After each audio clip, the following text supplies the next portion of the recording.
antenne déjà sur notre page que je fais. On a le devoir de continuer à travailler. Avant qu'on commence à filmer, avant qu'on commence à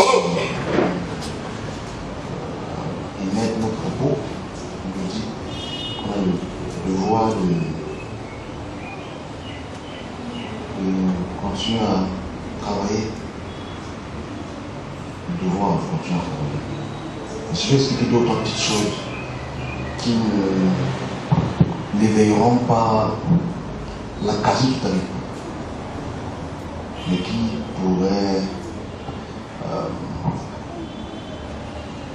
nous aider à mieux comprendre,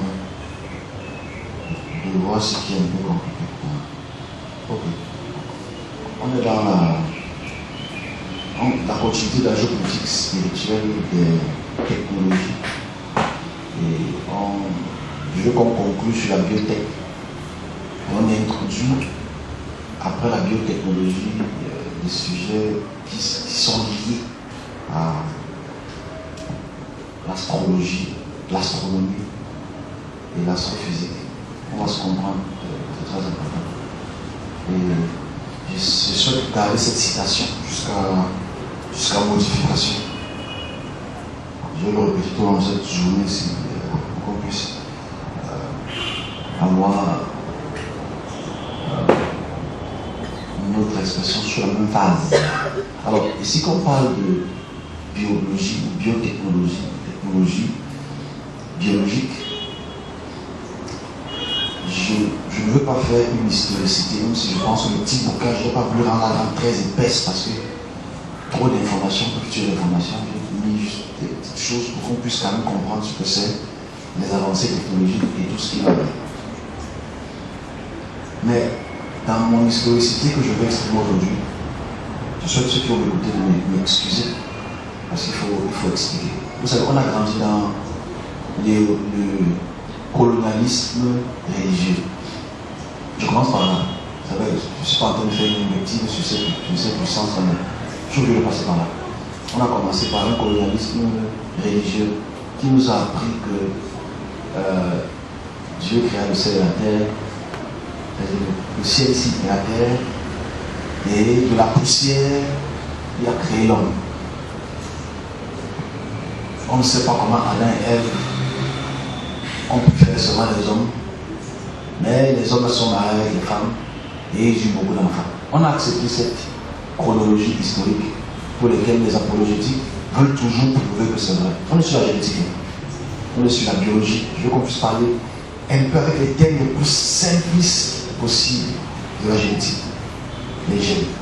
Mais avant qu'on commence là, on a une Bible pour laquelle les jeunes, à part ceux qui ont fait un peu la science, même si la science est débonkée, on a appris Adam et Ève, on est créé du sol, voilà pourquoi quand on meurt, on est poussière, on retourne poussière. C'est ce qu'on nous a appris. On nous a appris qu'on est créé depuis l'argile. Et certains y croient. Jusqu'aujourd'hui, même les gens qui sont là, même les médecins, ils veulent absolument prouver que ça soit absolument correct. Mais moi je pense qu'il faut qu'on sorte de là. Il faut que la jeunesse africaine, parce que les Européens sont sortis là depuis. Okay? Ils sont sortis là depuis parce que ça fait prive de réflexion. La génétique, la biologie. Comme j'ai mis dans notre petit exposé, tout petit exposé, juste pour qu'on lise calmement, en lisant à la maison doucement. Parce qu'en fait, je pense qu'on a tellement lu la Bible qu'on n'a aucune notion de la réalité de la création. Parce qu'en fait, je dis encore, les molécules, les chromosomes, les gènes, l'ADN, l'ARN, ou ce qu'on appelle l'épigénétique, il faut qu'on étudie ça pour comprendre la puissance de la création. Et en fait, il n'y a rien de plus puissant que de comprendre comment les petites cellules deviennent les grandes cellules et les grandes cellules commencent à nous former. Il est important de se poser la question comment les ongles font pour pousser, comment les cheveux font pour pousser, comment quand tu te blesses, directement quelques heures plus tard, il y a un processus de cicatrisation. Qu'est-ce qui se passe? Comment tu peux quitter de 1 mètre, de 30 cm pour atteindre 2 mètres 50? Comment un homme et une femme peuvent s'accoupler et donnent naissance à des quintuplés. Comment une femme peut accoucher un enfant qui ressemble à sa mère ou qui ressemble à son père. Ce mystère chromosomique devrait être étudié avec beaucoup plus d'attention. C'est à travers les chromosomes qu'on peut découvrir la puissance de la création. Voilà dont vient ma petite expression que j'ai fabriquée. L'erreur, je dis bien, l'erreur idéologique. Ça, je sais que les générations d'après puissent conduire cette expression-ci. L'erreur idéologique qu'on nous a imposée cérébralement depuis des siècles et des siècles, c'est de croire que la terre a créé l'univers. Il y a l'erreur idéologique depuis des siècles et des siècles, parce qu'on lit la Bible, on sait que Dieu a créé le ciel et la terre. Non, c'est la terre qu'il a créée. La terre qu'on appelle le géocentrisme, c'est que la terre est le centre de tout. Et c'est ça qui est un peu étrange de voir que la terre est le centre de tout. Et forcément, si tu considères la terre comme le centre de tout, tu n'auras rien compris. C'est l'univers qui crée la terre, ce n'est pas la terre qui crée l'univers. Alors que je dis, il faut qu'on regarde. Et c'est une chose qu'il faut qu'on étudie avec beaucoup de minutie.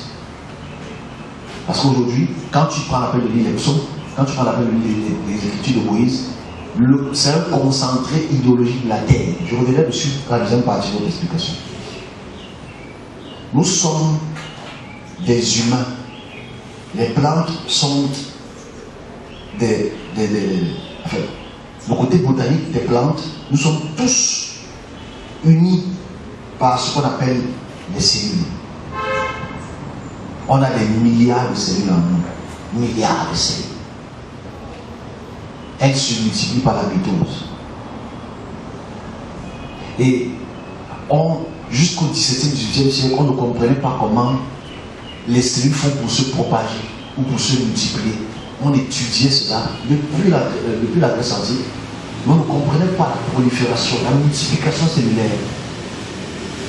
Parce que pour le faire, il faut un microscope. C'était difficile. Donc on réalise que les cellules grandissent devant nous, mais on n'a pas la connaissance de savoir comment les gérer. Parce que je veux qu'on puisse parler de la génétique aujourd'hui. Mais je ne veux pas être très profond pour que tout le monde puisse comprendre. En quelques mots, l'ADN, c'est notre code génétique. Prenez le code génétique comme les... Parce qu'aujourd'hui, on est dans le numérique, ok, malheureusement. Mais si on repart dans les années 90, 2000, pour filmer quelqu'un, il te faut un papier film, genre un film, ok, qui ne donne que son image à travers l'image rouge.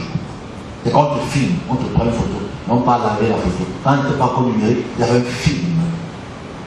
Le film, ce sont les séquences de la vie d'un homme qui transportent en eux un code génétique ou un génome et un phénotype. En français facile.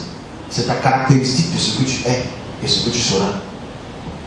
À travers ce que tu es aujourd'hui et ce que tu seras. Ces études sont tellement poussées aujourd'hui que je ne vais pas être très long comme je le dis. Mais je souhaite que le service, les serviteurs puissent vraiment se rapprocher de ce côté-là. Parce que si on comprend la génétique, si on comprend l'épigénétique, ça va être plus facile pour nous-mêmes de guérir les maladies en prière. De savoir quelle pathologie ne pas prier mais envoyer à l'hôpital, et de savoir quelle pathologie prier sans en avoir à l'hôpital. Comprendre comment les gènes fonctionnent. Alors ici, dans notre petite discussion très rapide, comme j'ai expliqué la semaine passée, je suis transporté dans le temps très très proche, dans je pense moins de 5 à 6 ans, d'ici les années 30, 2030, on va arriver au point où l'épigénétique, je vais expliquer ce que c'est que l'épigénétique. J'ai défini l'épigénétique dans un petit bouquin pour que nous puissions quand même avoir une notion sage de l'épigénétique. Est la discipline biologique qui étudie la nature des mécanismes modifiant de manière réversible, transmissible, adaptative l'expression des gènes, sans changer la séquence nucléotide ou l'ADN.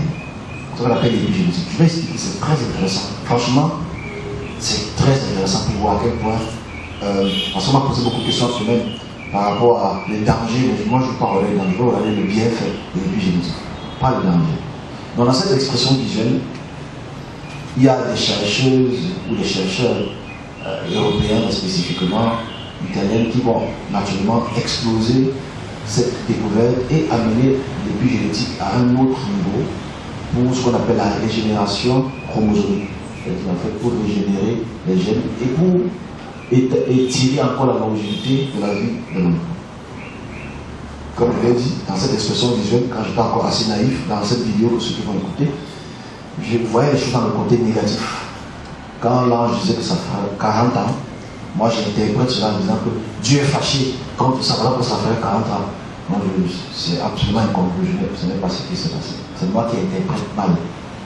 Cette épigénétique fera en sorte qu'il y aura une extension de la vie de 40 ans.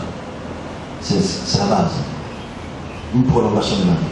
Alors, pour être très très prescrit dans les propos, l'épigénétique ici est là pour faire ce qu'on appelle une mutation des gènes. Et nous sommes aujourd'hui, à travers l'étude des rats, des souris, des lapins, capables de modifier la caractéristique rétinienne, les rétines, régler les problèmes de cataracte, régler les problèmes des yeux, régler les problèmes même chromosomiques au niveau où il y a un japonais en 2008, jusqu'en 2010, qui a pu faire son appel, j'ai mis ça dans un petit bouquin, pour que vous puissiez lire, parce que c'est très intéressant, je ne vais pas être très long, j'ai d'autres choses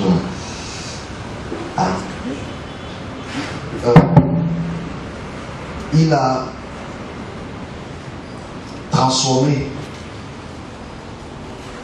les chromosomes de ses enfants, ses jumelles, pour qu'elles ne puissent pas contracter le cancer et le VIH.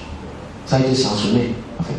Mais aujourd'hui, ces deux filles, ces jumelles, ne vont jamais, et leurs descendants ne vont jamais contracter le cancer et le VIH. Parce qu'il a fait ce qu'on appelle une transformation génétique. Okay. C'est très intéressant, cela. Et je dis, le laboratoire aujourd'hui travaille dur aussi pour prolonger la vie des hommes, pour prolonger la vie des organes. C'est très important de voir le côté positif et de voir le côté négatif.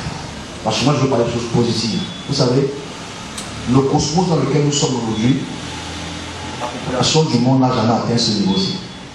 Okay? Nous sommes à 8 milliards d'habitants sur Terre. 8 milliards d'habitants. Et 8 milliards d'habitants sur Terre, naturellement, créent aussi une pollution atmosphérique sans précédent. Pollution atmosphérique sans précédent. Je ne veux pas parler des glaciations qu'il y avait pu avoir au cours des millénaires qui a apporté un réchauffement climatique. Parce que moi, je dis toujours, le réchauffement climatique, c'est pour chercher l'argent. Okay? Parce que sur Terre, il y a eu des phares de réchauffement climatique au cours des millénaires. Ce n'est pas le but de l'homme. Ici, ce qu'il faut comprendre, c'est depuis un certain temps, les scientifiques travaillent, œuvrent, dur pour pousser cette technologie très loin. Parce que cette population qui est grandissante aujourd'hui vit des situations de pollution environnementale très fortes. On est de plus en plus poussé dans la recherche des minéraux. Ça peut aussi créer des pollutions dans le sens chromosomique qui peuvent altérer la progéniture, c'est-à-dire les chromosomes de notre progéniture. Donc sous ce fait, la création donne l'intelligence aux hommes de pouvoir faire ce qu'on appelle les manipulations génétiques pour que les enfants de demain puissent avoir moins certains types de maladies qui se propagent demain. Je vais expliquer quelque chose que j'ai eu en 2019. Qu'on puisse le comprendre. Alors que je voulais que le Seigneur de Dieu, même si vous pouvez écouter ça, il faut faire écouter autre chose. Je vais expliquer une chose très très intéressante par rapport à ça. Devrait être franchement pris en considération. Je pense que c'est assez inconsidéré. Donc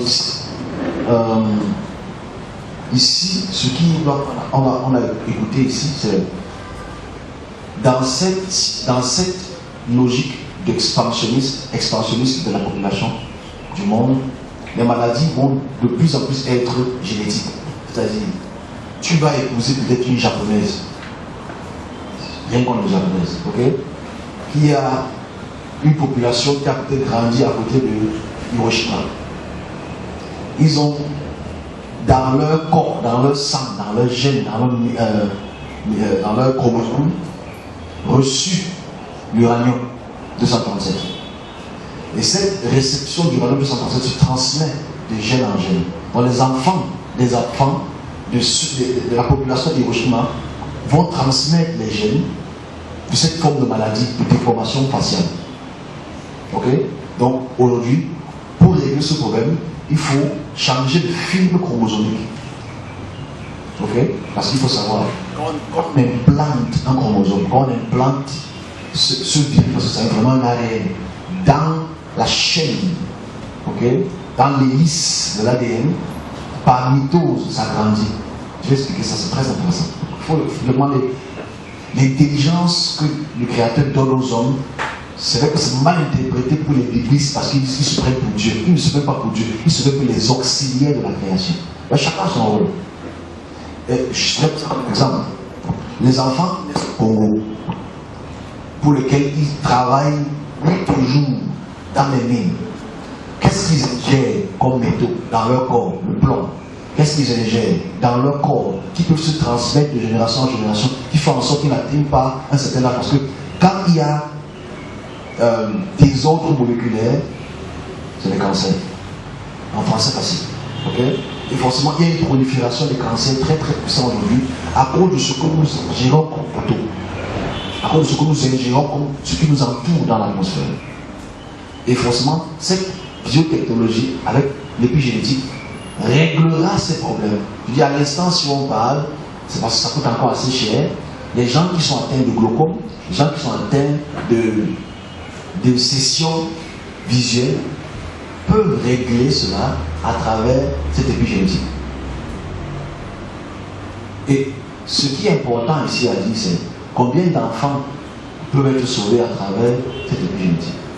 Imaginez seulement que la population grandit, il y a plus de guerres, il y a plus de métaux, il y a plus d'exploitation des hommes. Cette épigénétique peut absolument et va absolument apporter des solutions pour régler certaines situations chromosomiques qu'on a pu recevoir sans qu'on le veuille. Donc voilà ce que ça va faire. Voilà les bienfaits. Vous savez qu'il y a des gens qui naissent avec des cellules drépano. Vous savez, c'est très dur d'avoir un enfant qui est drépano. Est-ce que vous savez que ça peut être réglé, ce problème, avec l'épigénétique? Exactement. Donc il y a beaucoup de situations qui peuvent être gérées avec cette étude scientifique, que la plupart des biblistes prennent ça pour le diable, parce que voilà, effectivement, le jour où certains réveillés ne veulent pas partir faire ce type de test ou de ce type d'opération, parce que ce n'est pas la volonté de Dieu, mais ils n'ont rien compris. Parce que pour que tu comprennes la volonté de Dieu, il faut comprendre l'épigénétique, la prolifération des gènes, la multiplication des chromosomes, que tu puisses comprendre comment un homme peut pouvoir, à travers l'intelligence qui a été donnée, pouvoir changer un homme malade à un homme guéri. Il ne se prend pas pour Dieu, il est juste un auxiliaire de la création. Les côtés néfastes de ces études, oui, ça existe.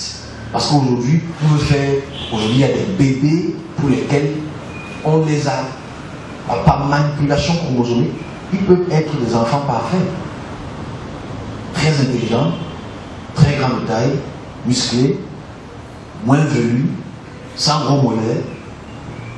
Ils peuvent le faire.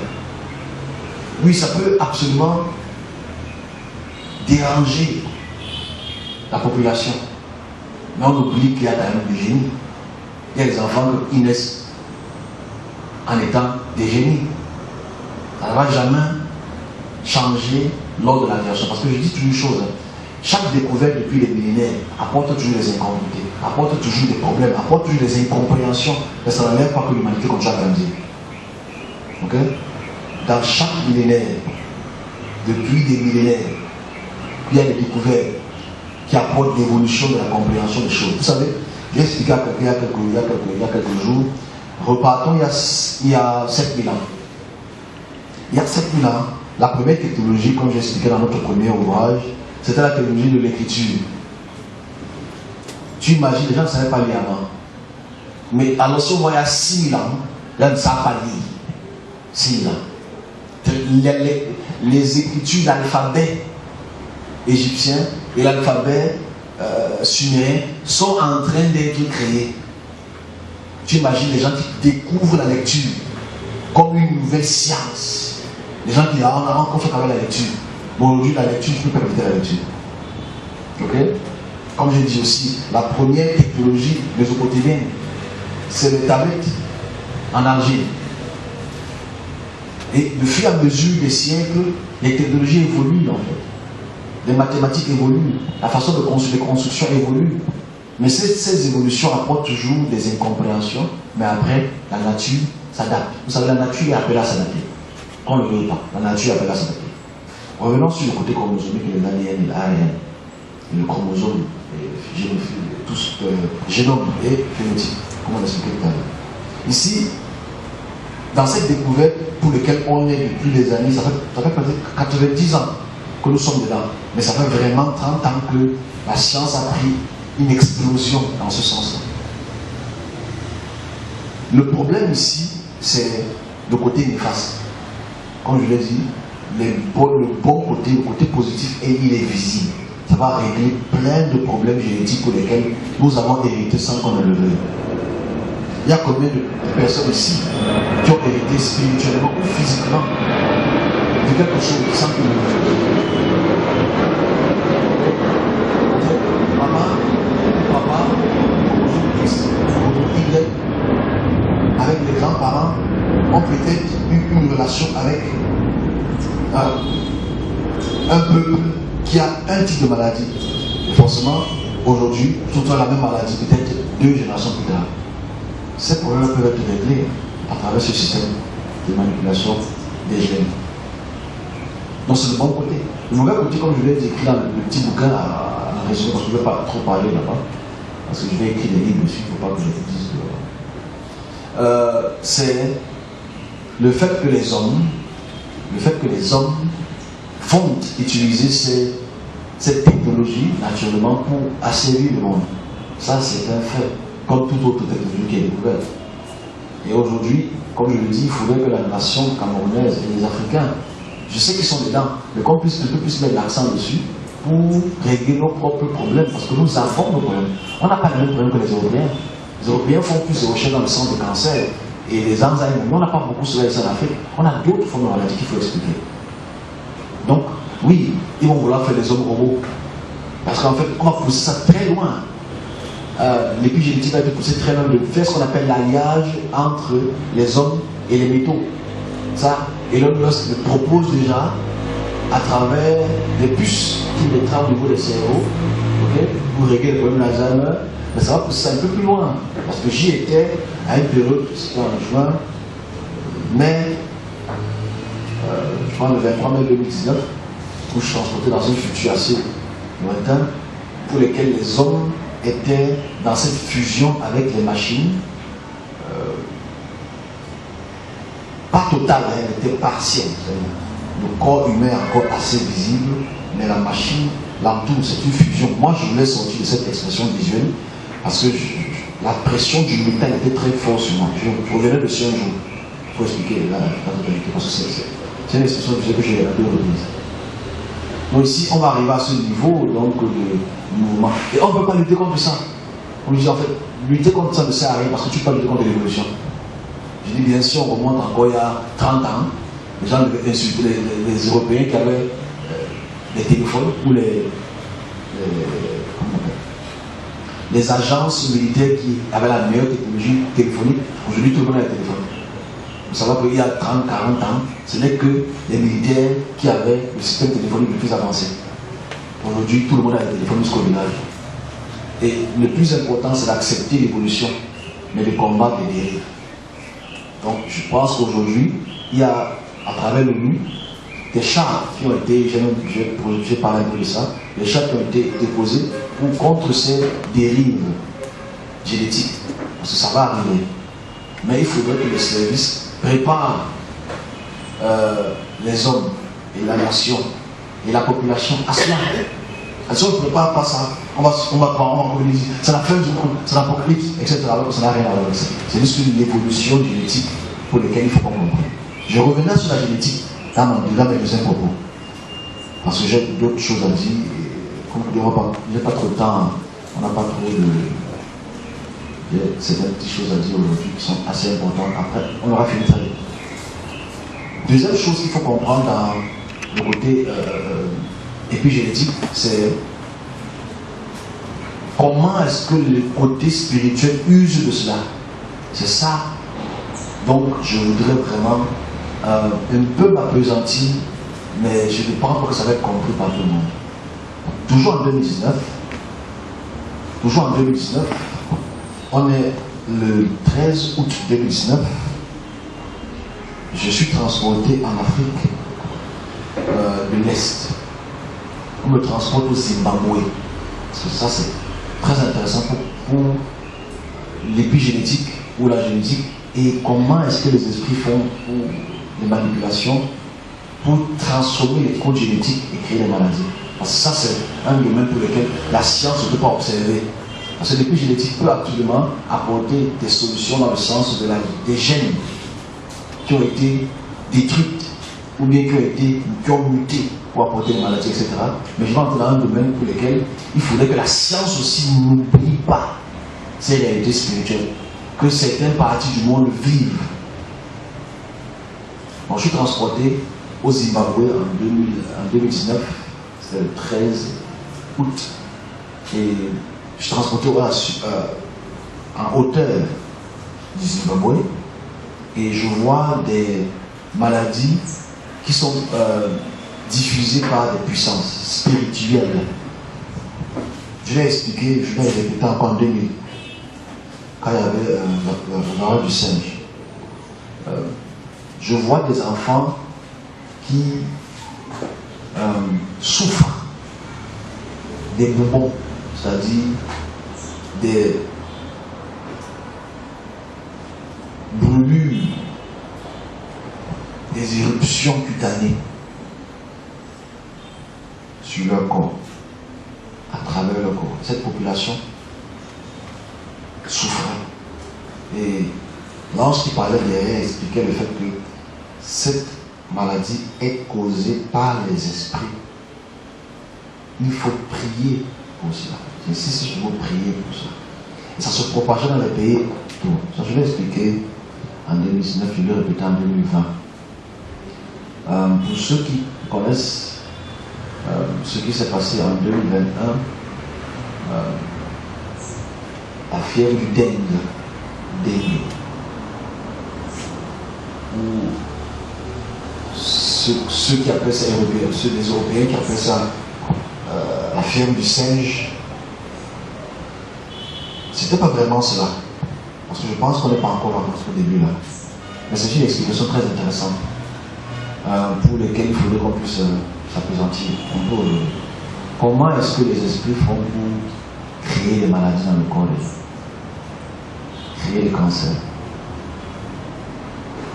créer des maladies qui transforment les gènes et qui se transmettent même génétiquement des parents aux enfants. Comment spirituellement est-ce que c'est possible? Est-ce que les esprits ont la capacité de pouvoir transformer, toucher, traduire même les codes génétiques pour les transformer comme ils le souhaitent?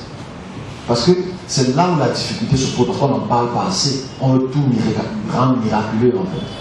On veut tout jésuiser. Mais il faut qu'on en parle sagement, avec beaucoup d'intelligence, tout en connaissant comment les gènes font, les gènes par mitose, ou les virus par prolifération font pour se disperser dans le corps. Vous savez, un virus n'a pas la capacité pour une très longue période de vivre sans le corps humain. Ok? Ou bien sans les plantes. Les virus ne savent pas vivre sans cette prolifération à travers le corps. On ensemble, c'est-à-dire pour que le virus du VIH puisse vivre, si tu jettes ça ici après quelques heures, ça ne peut pas. Mais ça ne peut que se proliférer dans le corps. C'est vrai. il y a une expression qu'on peut bien utiliser par rapport à cela. Mais je dis, comment est-ce que les esprits font pour propager un virus dans ton corps, mais du côté de l'ordre spirituel, pour lesquels, quand on va à l'hôpital, on voit les symptômes physiques, mais les machines scientifiques n'ont pas la capacité de pouvoir régler le problème. Parce qu'aujourd'hui, on appelle ça le maraboutage, on appelle ça mais les gens, les millions d'Africains et d'autres Asiatiques, et même Mexicains, et même Américains, en fait, c'est mondial, qu'il y a des maladies pour lesquelles on n'a pas de solution, parce que c'est d'ordre purement de prolifération spirituelle. Mais la question centrale dans notre expression ici, parce que ici, il ne faut pas qu'on fasse des choses empiriquement, hein. Je voudrais que les médecins, qu'on puisse, parce que c'est là où j'aurais souhaité encore qu'il y ait autant de monde pour qu'on parle des vraies choses, mais je pense que pas une période aujourd'hui. Mais je dis, il faudrait que les médecins, on s'asseye et qu'on discute. Quand on prend des personnes qui ont des cellules cancérogènes, bénignes, ou bien métastases, comme on aime bien le dire, quand ils vont à l'hôpital, quel est le procédé pour la détection de ce cancer? Quelle est la machine électromagnétique qu'on utilise pour absolument sonder ce cancer? Mais comment est-ce qu'il est possible d'avoir les symptômes d'un cancer sans que cette machine électromagnétique ne puisse détecter ce cancer? Donc c'est là qu'il faudrait que les médecins puissent absolument collaborer donc avec ceux qui ont ces spécificités dites spirituelles pour régler ce. Parce qu'en fait, ce n'est pas toutes les maladies d'ordre physique qui ont de l'émanation d'ordre physique. Et c'est là où donc l'épigénétique spirituelle doit prendre son rôle. Ok? Parce qu'en fait, comment est-ce qu'il est possible pour un homme spirituel, parce que je vais généraliser pour ne pas stigmatiser, de pouvoir enlever un cancer du pied? Comment est-ce qu'il est possible? Comment est-ce que l'esprit a pu modifier génétiquement le code ADN d'une femme ou d'un homme pour que son pied subitement gonfle, on va dans tous les hôpitaux, il n'y a pas la capacité de pouvoir détecter le problème. C'est là où je voudrais qu'on ait une discussion, mais que les médecins ne puissent pas jouer au savant fou, mais puissent prendre la peine de se poser la vraie question sur une analyse du problème à la base. Allons dans une explication qui est pour aujourd'hui assez empirique, mais qu'avec le temps, on va certainement pouvoir comprendre comment ça se gère. Quand il est empirique, ça veut dire que je ne peux pas le prouver, mais je peux l'enlever. C'est ça le problème. C'est